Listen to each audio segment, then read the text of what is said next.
Praise the Lord. പ്രിയമുള്ളവരെ, യിരെമ്യാവ് 25:29 എൻ്റെ നാമം വിളിക്കപ്പെട്ടിരിക്കുന്ന നഗരത്തിന് ഞാൻ അനർത്ഥം വരുത്തുവാൻ തുടങ്ങുന്നു. പിന്നെ നിങ്ങൾ കേവലം ശിക്ഷ കൂടാതെ പോകുമോ? ശിക്ഷ കൂടാതെ പോകുകയില്ല. ഞാൻ സകല ഭൂവാസികളുടെ മേൽ വാളിനെ വിളിച്ചു വരുത്തും എന്ന് സൈന്യങ്ങളുടെ യഹോവയുടെ അരുളപ്പാട്. പ്രിയമുള്ളവരെ, ദൈവത്തിൻ്റെ നാവ് യിരെമ്യാ പ്രവാചകന്റെ നാവോടുകൂടി ഇരുന്നു കൊണ്ട് സംസാരിക്കുന്നതായിട്ടാണ് നമുക്ക് ഇവിടെ മനസ്സിലാക്കുന്നത്. ദൈവത്തിന് സ്തോത്രം. ദൈവത്തിൻ്റെ നാമം വിളിക്കപ്പെട്ടിരിക്കുന്ന ആ നഗരങ്ങൾക്ക് മാത്രമല്ല, സകല ഭൂവാസികളുടെയും മേൽവാളിനെ വിളിച്ചു വരുത്തുക എന്ന് പറയുന്നു എങ്കിൽ സ്തോത്രം, എല്ലാവർക്കും ശിക്ഷ ഉണ്ടെന്നുള്ളതാണ്. ദൈവം നീതിമാനെയും ദുഷ്ടനെയും ന്യായം വിധിക്കുമെന്ന് അവിടെ ഉണ്ട്. പ്രിയമുള്ളവരെ, ഇവിടെ വാളിനെ കാണിക്കുന്നത്, വാളെന്ന് ഉദ്ദേശിക്കുന്നത് ന്യായവിധിയാണ്, ന്യായവിധിയെ കാണിക്കുന്നതാണ്. ദൈവത്തിന് മഹത്വം ഉണ്ടായിരിക്കട്ടെ. ഹല്ലേലൂയ.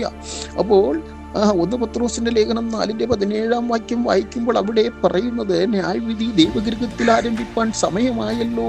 അത് നമ്മൾ തുടങ്ങിയാൽ ദൈവത്തിന്റെ സുവിശേഷം അനുസരിക്കാത്തവരുടെ അവസാനം എന്താകും എന്ന് അവിടെ എഴുതപ്പെട്ടിരിക്കുന്നു. നീതിമാൻ പ്രയാസേന രക്ഷ പ്രാപിക്കുന്നു എങ്കിൽ അവത്തന്റെയും പാപിയുടെയും ഗതി എന്താകുമെന്ന് അവിടെ 4:18 കാണപ്പെടുന്നു. പ്രിയമുള്ളവരെ, ഹല്ലേലൂയ. അങ്ങനെയെങ്കിൽ നമ്മുടേതായ ഹല്ലേലൂയ പ്രവാസകാലം വളരെ ഭയത്തോടുകൂടി നാം കഴിക്കേണ്ടിയിരിക്കുന്നു.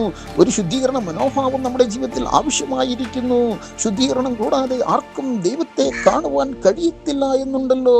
ദൈവത്തിന് മഹത്വം ഉണ്ടായിരിക്കട്ടെ. അങ്ങനെയെങ്കിൽ നമ്മുടെ ആദ്യ സ്നേഹത്തിലേക്കും നമ്മുടെ ആദ്യ വിശ്വാസത്തിലേക്കും നാം മടങ്ങി വരേണ്ടിയിരിക്കുന്നു. ദൈവത്തിന് മഹത്വം ഉണ്ടായിരിക്കട്ടെ. ഹല്ലേലൂയ.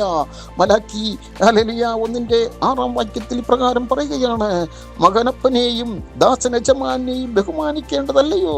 ഞാൻ അപ്പനെങ്കിൽ എന്നോടുള്ള ബഹുമാനം എവിടെ?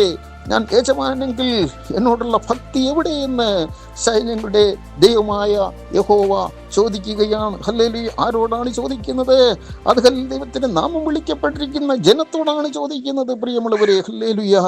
അപ്പോൾ നമ്മുടേതായ ഹല്ലേലൂയ സ്തോത്രം, ഹല്ലേലൂയ, അപ്പന്റെ മുമ്പിൽ നാം എപ്പോഴും ഹല്ലേലൂയ എങ്ങനെയുള്ളവരായിരിക്കണം? നാം ഓരോരുത്തരും ദൈവസന്നിധിയിൽ കണക്ക് ബോധിപ്പിക്കേണ്ടുന്നവരാകയാൽ നമ്മുടെ പ്രവാസകാലം വളരെ ഭയത്തോടുകൂടി കഴിക്കേണ്ടിയിരിക്കുന്നു. പ്രിയമുള്ളവരെ, ഹല്ലേലൂയ.